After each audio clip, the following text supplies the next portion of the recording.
Bom dia a todos. Eu sou Rubens Kiel e, apesar de eu trabalhar no NIC-BR e ser também o representante eleito dos registros de GTLDs no Conselho de Nomes Genéricos, essa é uma apresentação que representa apenas a minha opinião. Então, os méritos e deméritos sobram todos para mim. Como vocês sabem, depois de amanhã, dia 25, é o dia da toalha, dia do orgulho nerd, dia do orgulho geek e aniversário do lançamento de Star Wars. Mas como eu não estou vendo ninguém aqui fantasiado de Jedi, usando toalhas, eu acho que essa apresentação está no evento errado, então eu vou mudar para a apresentação sobre GDPR, desculpem. Primeiro, o disclaimer aqui, de que antes que venha a OAB e solicitar que o CREA casse o meu, essa é uma apresentação cujo foco é de análise de requisitos, de entender o que existem de requisitos legais e ver como é que a gente navega nesse espaço. Isso não é consultoria jurídica. Se vocês têm algum problema com o GDPR, procurem um advogado e não um engenheiro. Vocês já devem ter visto bastante sobre GDPR nos últimos dias, porque vocês devem ter recebido e-mails do tipo, olha, estamos atualizando nossas políticas de privacidade. Olha, tem novas legislações de privacidade entrando no ar. E, então, a gente tem uma consequência curiosa de que uma legislação que tinha como foco aí as pessoas receberem menos comunicações disparou uma das maiores tormentas de e-mails dos últimos tempos sobre atualização de políticas de privacidade. O lado bom disso é que muita gente agora sabe quem tem os seus dados e você não tinha a menor ideia disso, inclusive por causa de relações comerciais aí que antes não eram transparentes. Então, bastante gente recebeu coisas a esse respeito nesses últimos dias. Vamos começar discutindo aí da GDPR, né, o que ela é, onde vive e do que se alimenta.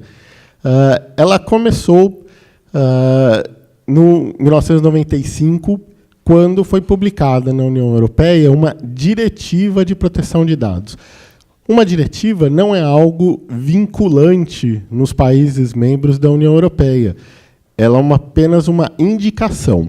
Mas, com base nessa indicação de princípios, de como deveria ser privacidade de dados, etc., vários países membros da União Europeia implementaram legislações de privacidade que não eram, porém, homogêneas. Então, elas podiam variar de país para país, e dentro de cada país podiam variar de estado para estado. Era o caso, por exemplo, da Alemanha, onde cada estado tinha legislações assim, um pouquinho diferentes na questão de privacidade. Não sei se era o caso dos cantões da Suíça, se cada um tinha um lugar. O caso da Alemanha é conhecido, mas tinham países onde não tinha nenhuma implementação local específica e países com normas de privacidade bastante rígidas e sérias. Em 2012, surgiu, então, no Parlamento Europeu a proposta de ter aí uma regulação, que aí é vinculante em todos os países membros, que tramitou aí por 4 anos no Parlamento Europeu, para vocês verem que não é só aqui que as leis demoram para serem aprovadas. Foi aprovada em 2016 e, a partir do momento que foi aprovada, já deveria ter motivado aí no mundo de tecnologia da informação uma grande mudança aí nas suas atitudes aí em relação a dados pessoais. Não é isso que aconteceu. Ou seja, a maioria das organizações ficou aí demorando, transitando, demorou para cair a ficha, até que agora, assim, no 47 do segundo tempo, as pessoas, nós vamos ser multados, nós vamos nos dar mal, e aí as pessoas começam a se preocupar com isso. Mas é apenas um enforcement, ou seja, já teve 2 anos de tempo de preparação, mas que, basicamente, o mundo inteiro desperdiçou e deixou para pensar nisso no último minuto. A GDPR ela se aplica inicialmente na União Europeia, que são aí os países em azul, nesse slide, e também na área de livre comércio da Europa, que inclui a Islândia, a Noruega, inclui a Suíça, que está meio cinza aí, mas inclui também a Suíça, e todo esse bloco aí é o que se chama de espaço econômico europeu. Então, ele tem a União Europeia e alguns países próximos aí da Europa que também adotam essas regulações europeias. E, já que sabemos onde vive, a GDPR se alimenta basicamente de uma diferença de visão de mundo entre a Europa e os Estados Unidos, onde temos aí uma queda de braço, onde as organizações americanas acreditam em dê um consentimento, clique, ok, tá bom, e monetizar os dados é o que há para se fazer aí em termos de desenvolvimento econômico. E, enquanto na visão europeia se preza muito mais o controle dos dados pelo próprio titular desses dados. Então, se define uma titularidade, se o dado é sobre uma pessoa, então ela tem controle sobre ele, e não um terceiro. E ela vai se alimentar, basicamente, de multas. Então, tem multas previstas aí que vão até 20 milhões de euros, dependendo aí, da gravidade aí da ofensa em relação à GDPR. E essas multas não são só extensivas às organizações que lidam aí com os dados. Elas se aplicam também às próprias autoridades de privacidade de dados. Então, se você lá, residente na Europa, reclama com a sua autoridade nacional de privacidade de dados sobre um determinado prestador, e você acha que essa ação não foi eficaz, não resolveu, você vai na justiça e processa a sua autoridade de proteção de dados. Seria o equivalente aqui no Brasil a processar o CAD, porque você fez uma denúncia de atitude anticoncorrencial e ele não tomou nenhuma atitude. Então, existe um estímulo grande para que as autoridades de privacidade de dados já caiam matando em cima desse enforcement já no dia 25, porque ou elas fazem isso, ou elas são processadas. E como as multas também vão para financiar as próprias atividades da Autoridade de Proteção de Dados, esse também é um estímulo a que essas multas comecem a ser aplicadas logo. Inclusive porque há casos, por exemplo, como da Autoridade de Proteção de Dados de Portugal, que já declarou que não tem nem dinheiro para pagar os salários de junho das pessoas. Então, provavelmente, a única pessoa que eles pagarem o salário vai lá, vai multar alguém, vai gerar faturamento e conseguir contratar mais gente. Então, há uma cadeia de incentivos negativos aí para que todos os pontos aí se comportem, inclusive as autoridades de enforcement. Então, muito do que a GDPR vai se alimentar é desse trâmite financeiro. E o que nós temos a ver com isso? Então, um checklist rápido para ver se você tem problemas com a GDPR. A sua empresa está no espaço econômico europeu? Se estiver, game over já é aplicável a GDPR, mas isso era meio óbvio, porque isso é simplesmente legislação nacional e regional, né? Os próximos itens aí são os que dão algumas características extraterritoriais a essa legislação, e é isso que tem gerado bastante tumulto e comoção no mundo, o fato de que você tem uma legislação europeia que impacta o mundo todo. Então, a próxima pergunta é: você oferece serviços para pessoas residentes no espaço econômico europeu? Se você fornece, pronto, você já tem que seguir a GDPR. E para oferecer serviços para o espaço econômico europeu, não é nada difícil. É só você ter um site que aceite um cartão de crédito de qualquer lugar do mundo e preste serviços. Pronto, você está prestando serviços para um residente europeu. Se o seu serviço estivesse numa língua que não é entendida na Europa, você talvez tivesse alguma escapatória. mas por acaso existe um país na Europa que fala português também, que chama-se Portugal. Então, o fato de você ter só serviço em português não é desculpa para dizer que você não atende a Europa. Você pode ter outros motivos para alegar de por que você não atende residentes na Europa, mas é muito difícil disso não acontecer. Mas você monitora comportamento de residentes no espaço econômico europeu, ou seja, você não precisa nem prestar serviços. Se você tem alguma coisa que gere dados, acumule dados sobre esses residentes, esses dados já estão sob efeito da GDPR e precisam ser tratados aí, de acordo aí com as suas definições. E um último quesito, e todos aí, isso é uma relação ou, né, basta você ter apenas um deles que você já se enquadra, você usa serviço de uma empresa europeia porque a GDPR ela se aplica também à prestação dos serviços por empresas europeias a dados de não residentes da Europa. Então, a legislação ela não quis só criar uma régua para tratamento dos dados dos residentes na Europa. Ela colocou também uma régua para tratamento de dados pessoais de qualquer lugar do mundo, desde que por empresas europeias. Então, tem um grande conjunto aí de condições que pode levar a GDPR a ser aplicável aí, a uma determinada organização. Então, minha sugestão é comece dessas perguntas e ver se você consegue dizer não a todas elas. Se você não conseguir dizer não a todas elas, depois, no final, tem mais referências e eu sugiro começar a se preocupar com isso. E não tem nenhuma pressão, você só tem 2 dias para fazer isso.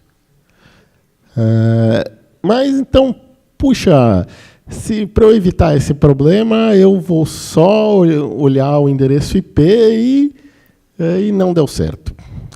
Não deu certo porque esse residente no espaço econômico europeu pode estar a passeio em outros países na hora que está fazendo uma transação com você. Ele pode estar na Europa, pode estar aqui no Brasil, e ele tem lá, vai fazer uma transação, ele continua tão protegido pela legislação europeia quanto está se estivesse fora do país dele.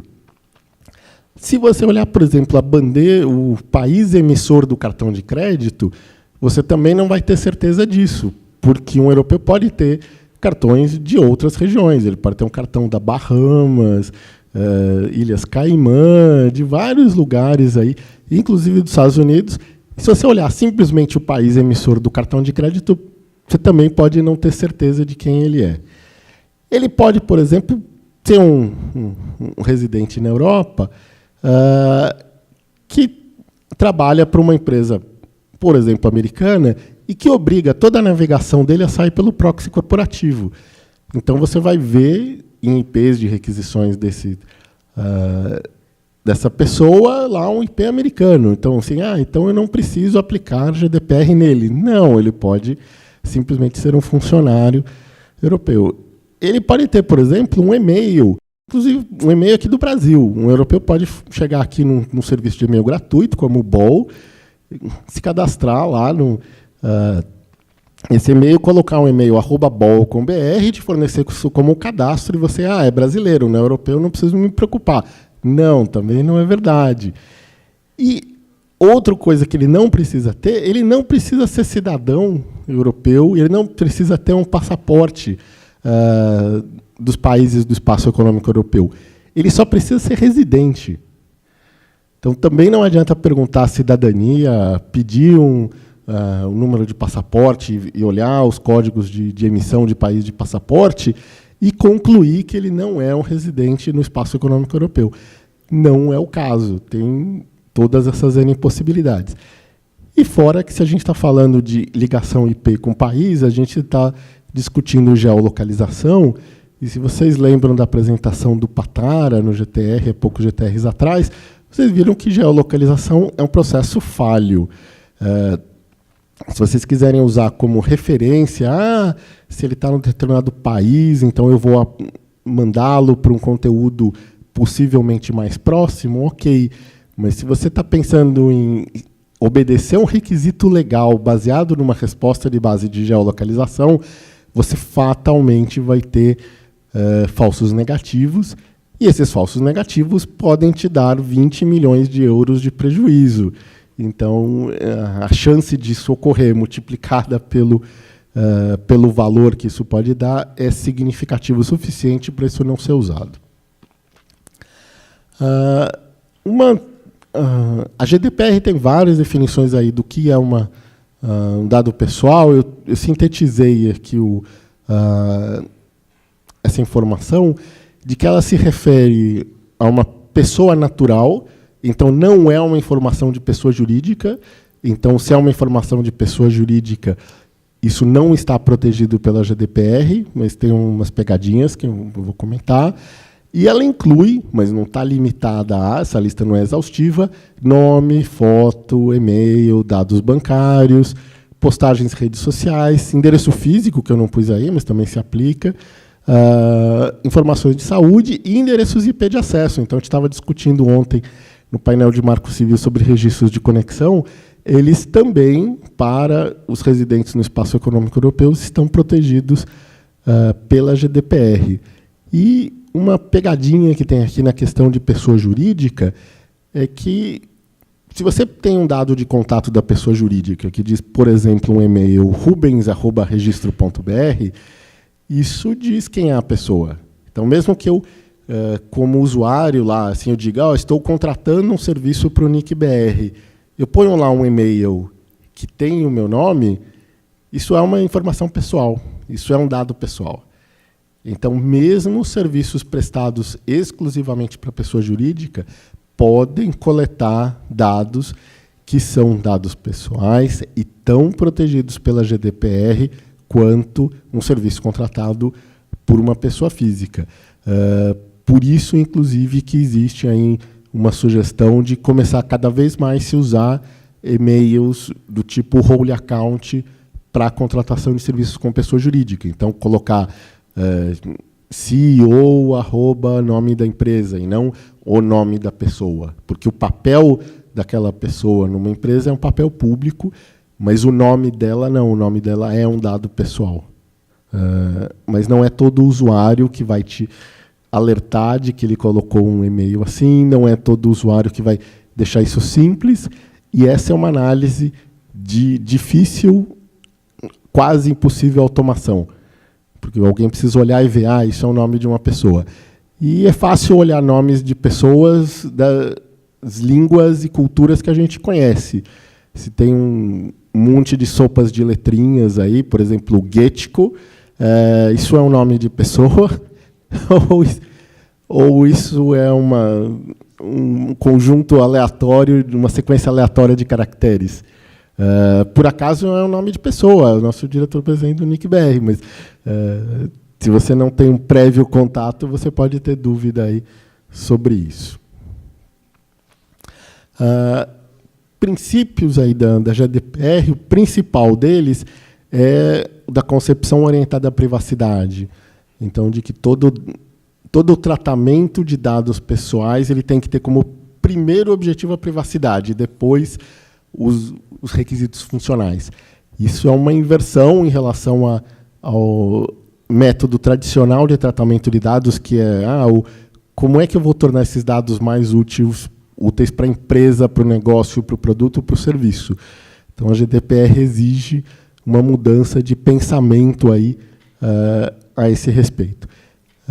Ela estabelece princípios aí de legalidade, então de que ela exige também que todos os outros requisitos legais sejam atendidos, inclusive daqui a pouco eu vou mencionar um caso que é baseado no princípio da legalidade.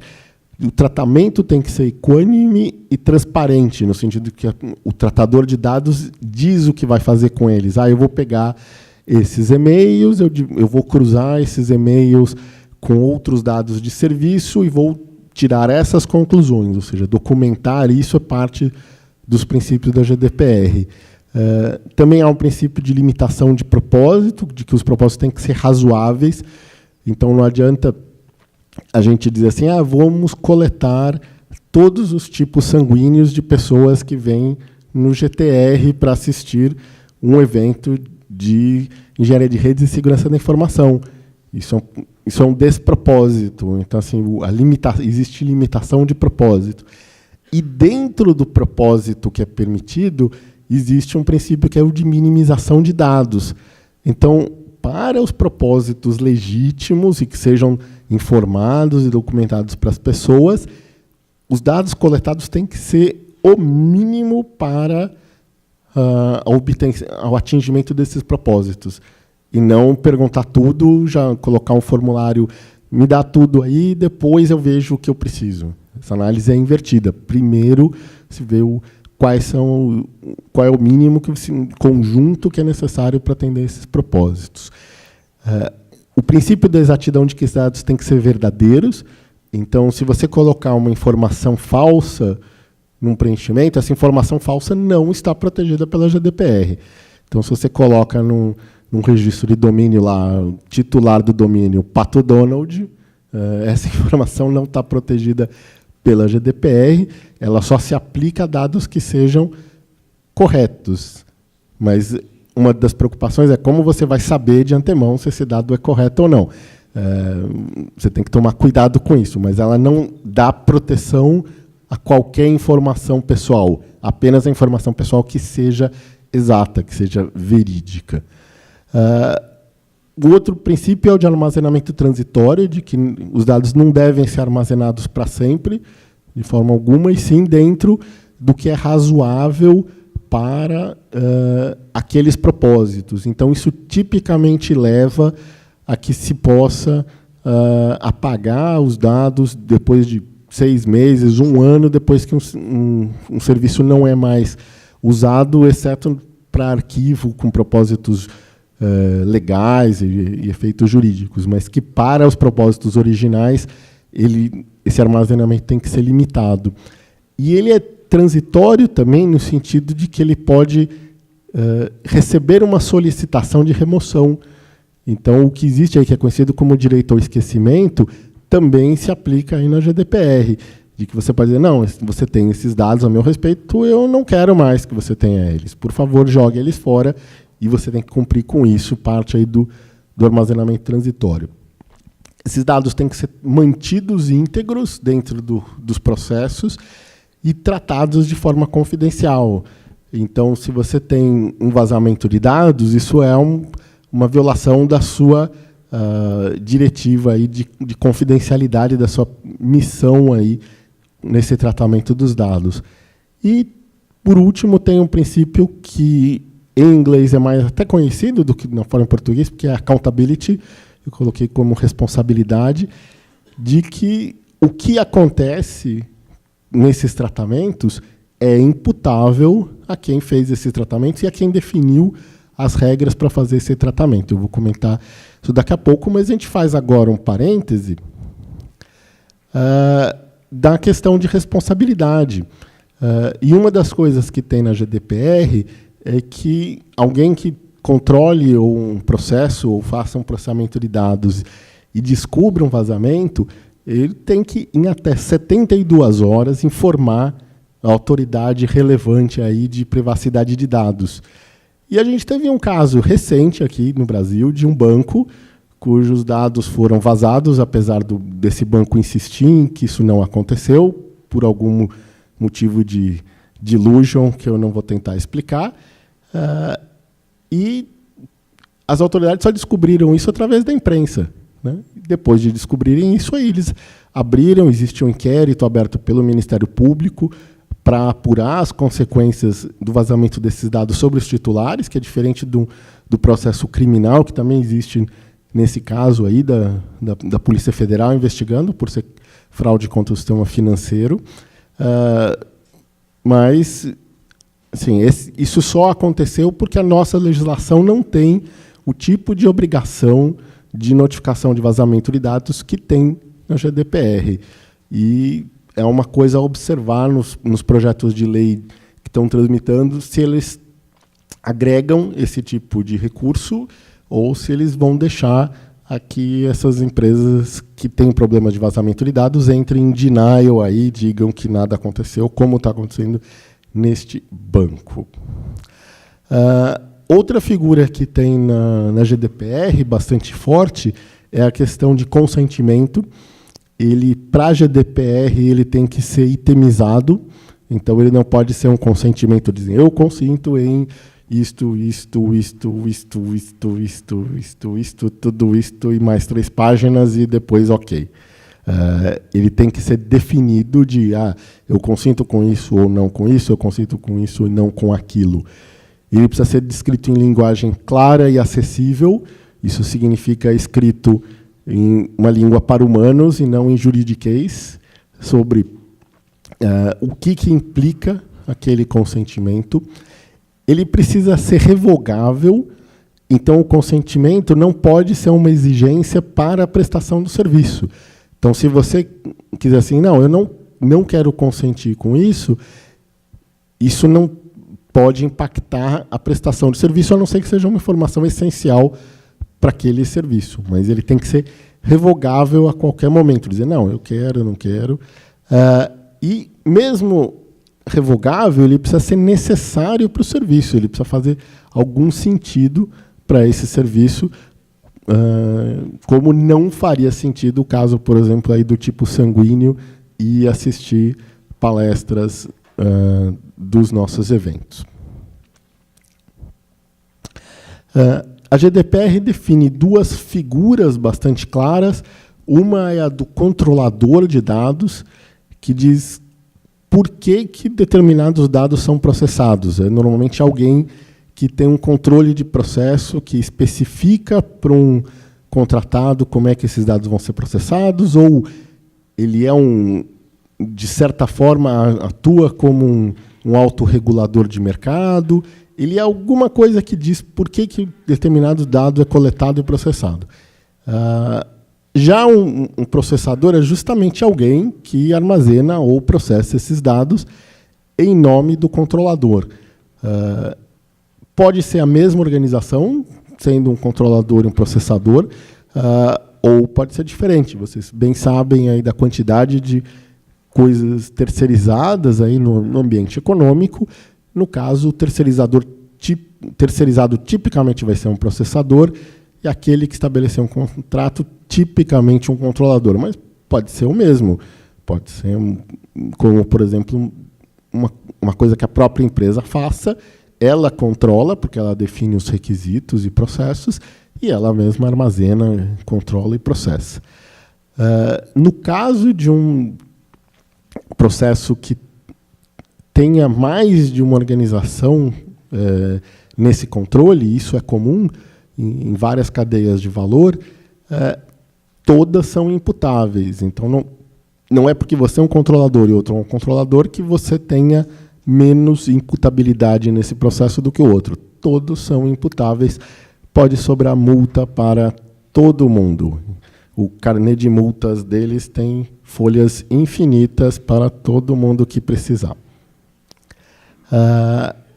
Um outro parêntese que a gente tem aqui, na questão de legalidade, de que tem um artigo da GDPR diz, assim, por exemplo, um dos motivos para processar um dado é o processamento necessário para cumprir uma obrigação legal a que o controlador esteja sujeito, né?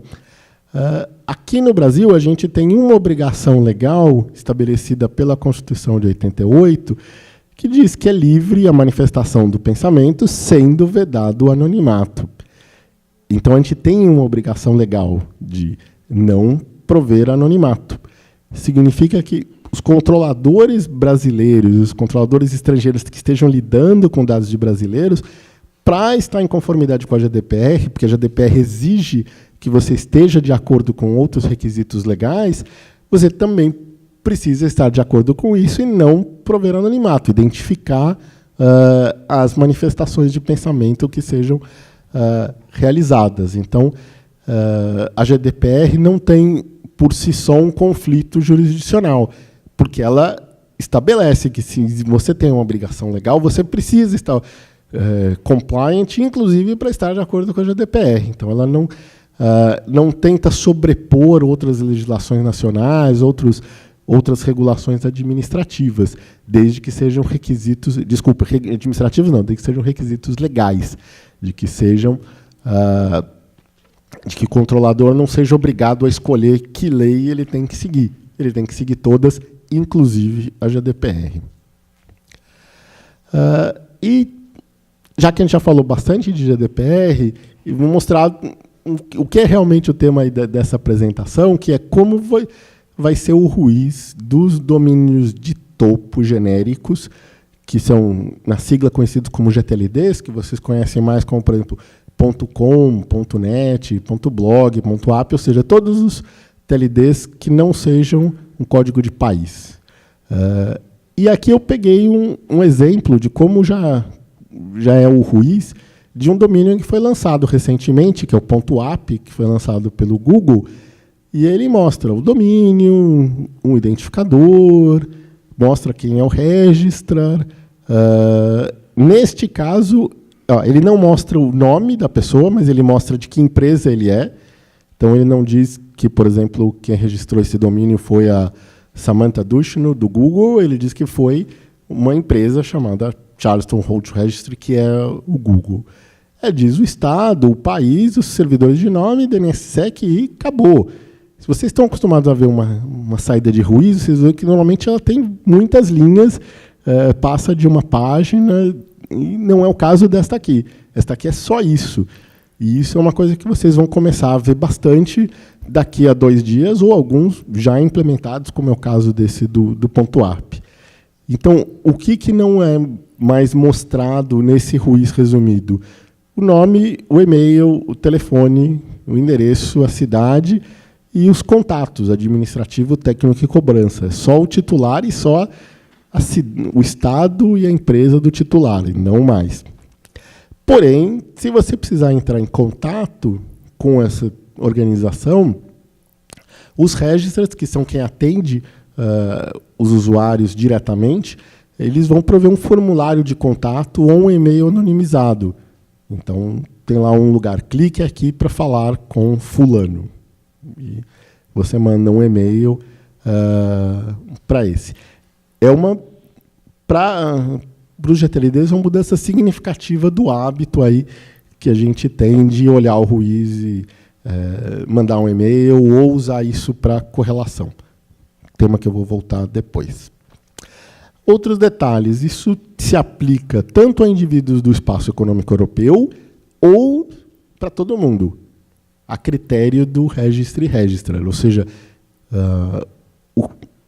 a empresa pode dizer assim, eu vou aplicar isso só para quem eu sei, tenho certeza que a GDPR se aplica, ou vou aplicar para todo mundo porque é difícil eu decidir se aplica ou não um determinado indivíduo.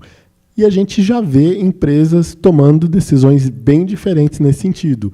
Então, tem grandes registros de atacado, como é o caso da Tucaus, que já vai colocar tudo minimizado, não importa de onde você seja. Ou outros registros, como o GoDaddy, que, para indivíduos que não sejam da Europa, eles vão mostrar como normalmente, e esses indivíduos podem contratar privacidade também, desde que não sejam do Brasil. Mas essas escolhas são individuais aí a cada empresa. Outra que também pode ser feita empresa a empresa, se ela vai aplicar isso a todos os dados ou só aos de pessoa física, que entram nos pontos que eu já comentei, de como é que a gente sabe que isso é de pessoa física ou pessoa jurídica. Diferente do Brasil, onde a gente tem identificadores tributários muito distintos, e você sabe quando é uma pessoa física ou jurídica, e aí o único problema da pessoa jurídica é eventual o dado da pessoa jurídica que indique a pessoa, né? Por exemplo, um e-mail, mas é a escolha de cada um aplicar a tudo ou só a pessoas físicas.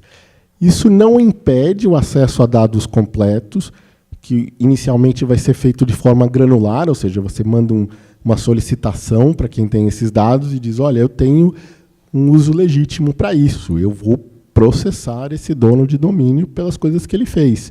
Então, por favor, me dê os dados. Mas isso é um a um, caso a caso, analisado individualmente. Há uma proposta de um modelo de certificação que ainda não se sabe se vai ser granular ou em larga escala, onde você diz, olha, eu sou um pesquisador e eu quero acesso a dados mais completos. Se isso vai vingar e como vai vingar, é uma coisa que a gente ainda não sabe. De qualquer forma, qualquer que seja a forma com que você obteve os dados, quer seja por um pedido específico, quer seja porque você tem uma credencial, a partir do momento que você recebe esses dados, você é obrigado a seguir GDPR no tratamento deles. Então, você tem um efeito de contaminação aí, de que esse dado que é protegido pela GDPR precisa ser protegido ao longo de toda a cadeia de processamento, mesmo que você agora seja alguém que esteja processando aquela pessoa. Você vai ter que zelar pelo sigilo daquela informação. Você não vai poder pegar essa informação e publicar no jornal. Assim, ó, aquele cara que fez isso comigo. Você vai poder usar para os usos legítimos que você motivaram aquele pedido e que foi concedido. Só. A publicação completa dos dados vai poder ser solicitada por cada um, então quem quiser continuar aparecendo pode continuar aparecendo, mas é muito difícil que isso esteja implementado já depois de amanhã, porque isso foi uma decisão muito recente aí de onde isso foi analisado, que provavelmente não tem tempo de implementar isso, mas deve ser possível. E, muito provavelmente, a gente vai ter até novembro uma implementação de RDAP mandatória em todos os registros de TLDs genéricos, que aí vai seguir os TLDs que já operam hoje RDAP, como é o caso do BR, como é o caso da República Tcheca, que tem aí RDAP funcionando para facilitar o acesso automatizado aí a dados há muito tempo. E agora? Ou seja, a gente tem investigações de segurança que agora estão afetadas aí por essa sumarização do ruíz, né? Então, o que a gente pode fazer para isso? Um problema de segurança é, puxa, eu descobri um negócio, eu quero avisar aquela pessoa. Para quem que eu reclamo, né? Primeiro que você tem o formulário de contato lá dos dados, mas digamos que você queira reclamar para outra pessoa, assim, um domínio fraudulento, alguma coisa. Os contatos de abuso dos registers continuam sendo mostrados no ruiz. Então, você pode mandar assim, para abuse@registrar, olha, isso aqui é fraudulento. Alguns registers que trabalham no mercado de atacado, eles vão mostrar também quem é que foi que revendeu. Porque é o caso, por exemplo, de quem compra um domínio genérico aqui no Brasil, não tem nenhum registro credenciado aqui no Brasil, então eles são revendedores. Então, alguns dos registros de atacado vão indicar quem foi o revendedor, e aí você tem um contato mais próximo com quem fez esse registro de domínio. Se você reclamar só com um atacadista no Canadá que não sabe quem é o brasileiro que registrou isso, não vai adiantar muito. O outro detalhe é que, quando a gente tem um domínio que esteja funcionando, ou seja, não dá para reclamar de um domínio que está fora do ar, mas um domínio que está funcionando, ele vai resolver os serviços e as resoluções DNS para algum IP. E esse IP tem lá um provedor de hospedagem, o próprio serviço, uma operadora de banda larga. Vai ter alguém que você consegue ver no ruiz desse IP e diz, tem um serviço aqui que está fazendo, que tem uma ameaça de segurança. Então, você tem a quem reclamar. Assim, não é só porque não tem o domínio que você não tem que reclamar, a não ser que o domínio não esteja ainda funcionando, mas é um caso menor. Além disso, no próprio domínio existe um registro de e-mail que é o SOA, que é o Startup Authority, e que, se o usuário tiver gestão do DNS, ele vai poder colocar lá um e-mail. Então, talvez ele, mesmo que ele não consiga, não tenha a opção no register dele para publicar o e-mail, ele mesmo pode publicar isso de boa vontade para receber alertas de problemas de segurança. Já que a gente já resolveu o IP, existe o DNS reverso.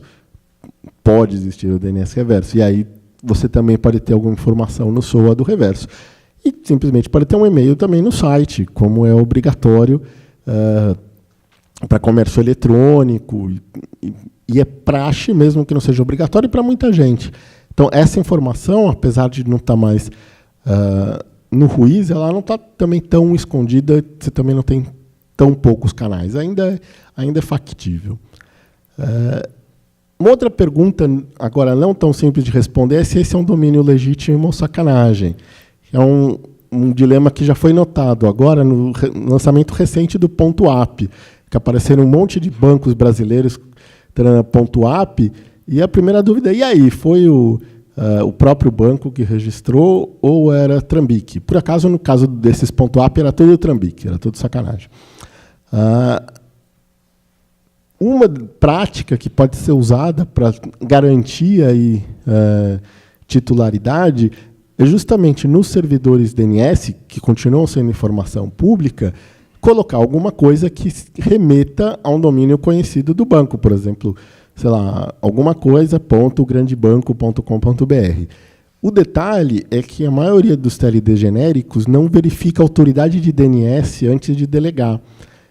Então, você precisa checar nos dois lugares, tanto o que está aparecendo na delegação DNS ou no Ruiz, quanto no servidor que foi informado, se ele está respondendo por aquela zona.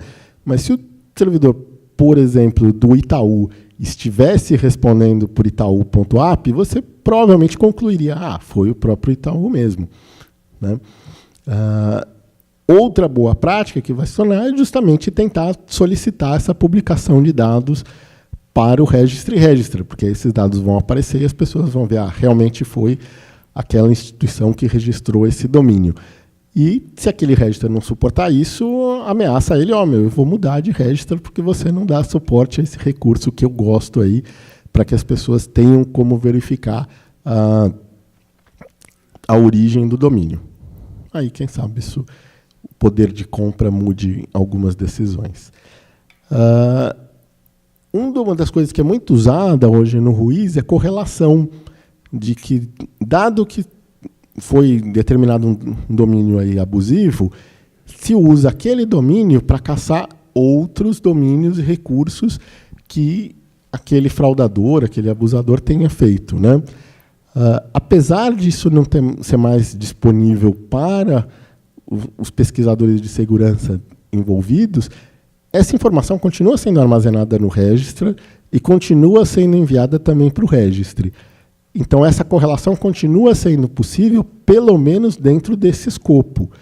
Então, uma das coisas é que você pode dizer, olha, este aqui é o domínio saúde-gov.com e ele é fraudulento. E que mais que você pode suspender ou congelar baseado nessa informação?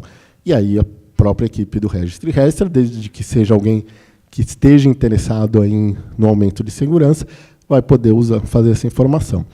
A outra possibilidade de correlação é por DNS passivo. DNS passivo é uma coisa que tem sido cada vez mais usada para descobrir ameaças, especialmente as ligadas aí a Zero Day Attacks, e que pode ser usada também para correlação. Então, você descobriu um domínio que está respondendo para um determinado IP. E aí você pode olhar nos dados de DNS passivo, que são coletados por empresas como a Farsight e outras, puxa, que outros domínios têm tido resolução e que chegue no mesmo resultado, que é o IP de uma VM que está lá no Google Cloud e que tem um monte de domínios abusivos. Então, dá para correlacionar por outros caminhos. A importância de DNS passivo já vinha crescendo e agora vai crescer mais, já que os dados de Ruiz estão minimizados.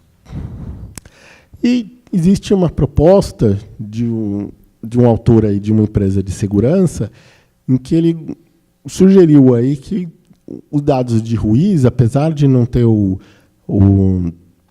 mais o nome, o e-mail, tivessem alguma informação que pudesse ser usada para correlação de domínios registrados pela mesma pessoa em diferentes registros e diferentes registrars.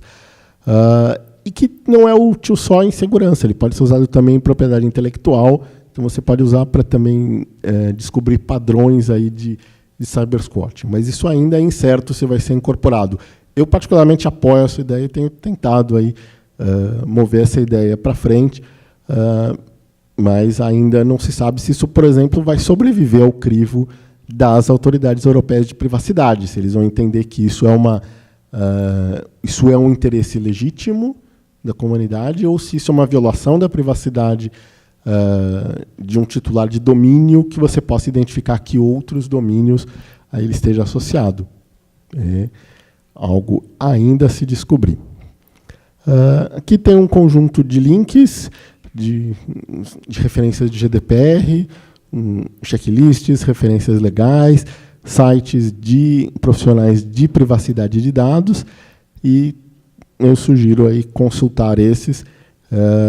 Em 2 dias, acho que dá para ler uma parte disso e começar a trabalhar, caso você precise. E por aqui ficamos.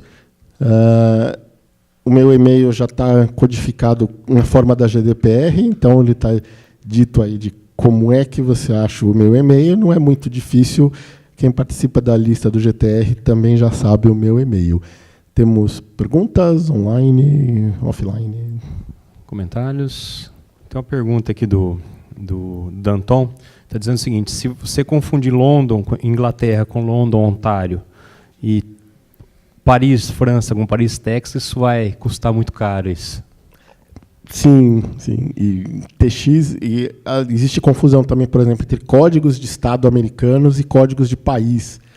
Então, você pode ver um nome, por exemplo, IL, e aí você pensa assim, Illinois. Não, talvez seja Irlanda IL ou IE? Não, Irlanda é IE. Mas você também tem várias possíveis confusões de sigla que um usuário, de forma ingênua, pode te levar a erro sem querer te sacanear, né? Com uma informação legítima. Frediani. Bom dia, Rubens. Obrigado pela apresentação, muito interessante mesmo. São 2 perguntas. A primeira tem uma lista de requisitos para ver se você se encaixa com a GDPR. Pelo que eu vi, você se encaixa naturalmente. Assim. Acho que se você assistiu um filme sobre a Europa, você já está... já se não encaixou. Chega tanto.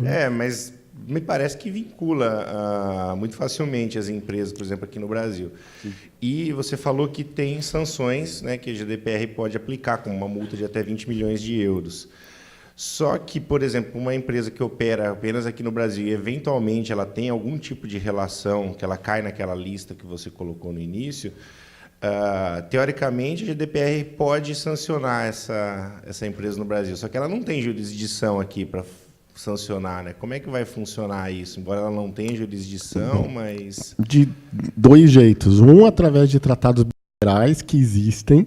Então, por exemplo, a gente tem, no caso de propriedade intelectual, o Brasil é signatário dos tratados da WIPO, e apesar deles ainda não terem tido aprovação no Congresso, eles podem ser usados num processo específico.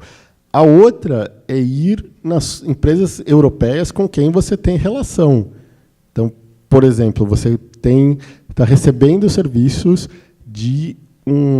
via cartão de crédito aí, de residentes na Europa. O governo pode dizer para o Banco Europeu, aquele dinheiro que você iria transferir para esta bandeira, e esta bandeira mandar para o Brasil, não é seu, é meu, e agora não recebe mais. Então, existem mecanismos de enforcement, aí, tanto os mais demorados como os bilaterais, quanto os mais rápidos, que são os de ação direta em cima de parceiros europeus que possam ser sancionados. Então, eu não contaria com isso. A outra questão, como você falou, isso vai mudar significativamente a maneira que os registros funcionam, né? Então, vão ter que responder muitas coisas que eles não respondiam antes. Então, isso envolve uma carga de trabalho de recursos humanos, de adaptação tecnológica muito grande.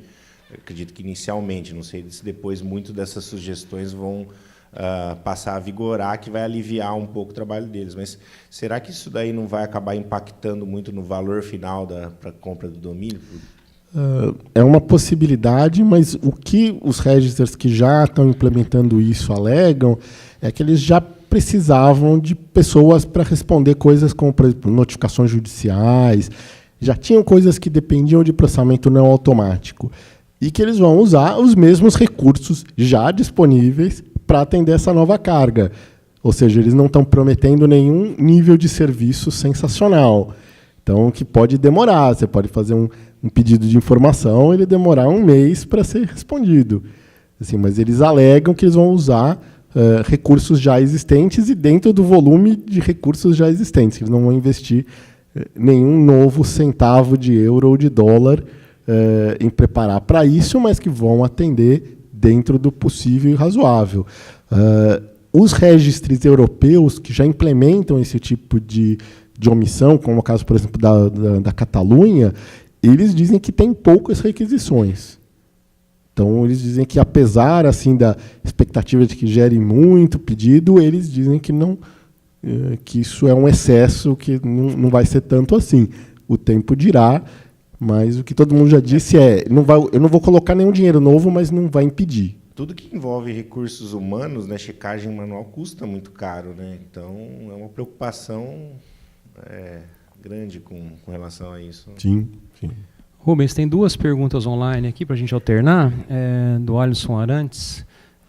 Caso uma empresa brasileira tenha dados de residência da União Europeia e que tenha que reter logs por 5 anos, como é que fica a questão do esquecimento? E na mesma linha dele também, como fica a questão de backups em caso de esquecimento? Questão de 5 anos de retenção, a não ser que ele esteja numa indústria que tem um requisito legal para isso, não é o que está estipulado no Marco Civil.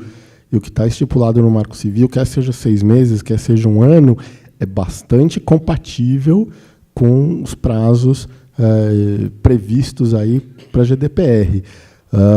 No caso de direito ao esquecimento, o backup é um dos problemas mais sérios, porque você pode ter que apagar muita coisa em arquivos versionados. Então, você tem um monte de coisa, você tem 2.000 cópias de um negócio e você tem que apagar isso.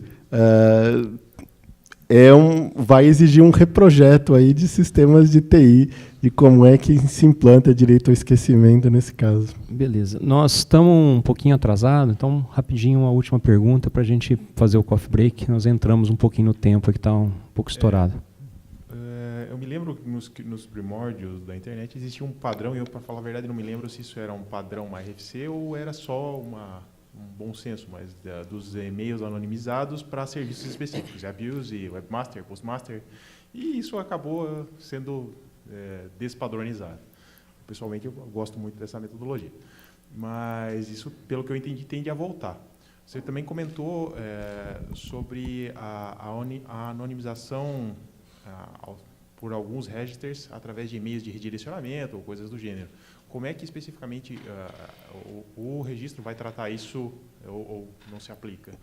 Se você está falando do registro BR, não se aplica. Nós temos uma obrigação legal da Constituição brasileira que diz que nós não podemos prover anonimato. Então, nós estamos compliant com a GDPR porque nós temos um requisito. E também a gente não atende nenhum europeu. Todo o contato de cobrança e de titular tem que ser brasileiro.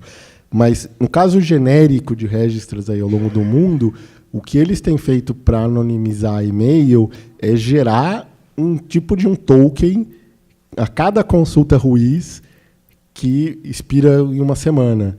Então, você consulta, aparece um e-mail lá, alguma coisa, blá, blá, blá, blá, blá, arroba alguma coisa, e em 1 semana você consegue mandar um e-mail, depois some. Então, existem formas aí de anonimização já implementadas aí. A maioria dos registros parece estar pendente mais a ter um formulário de contato do que a um e-mail anonimizado. Mas como tem alguns que já tinham esse e-mail anonimizado, talvez alguns usem, porque isso já está pronto. Obrigado. Pessoal, vamos agradecer o Rubens. Obrigado, Rubens. Obrigado, pessoal.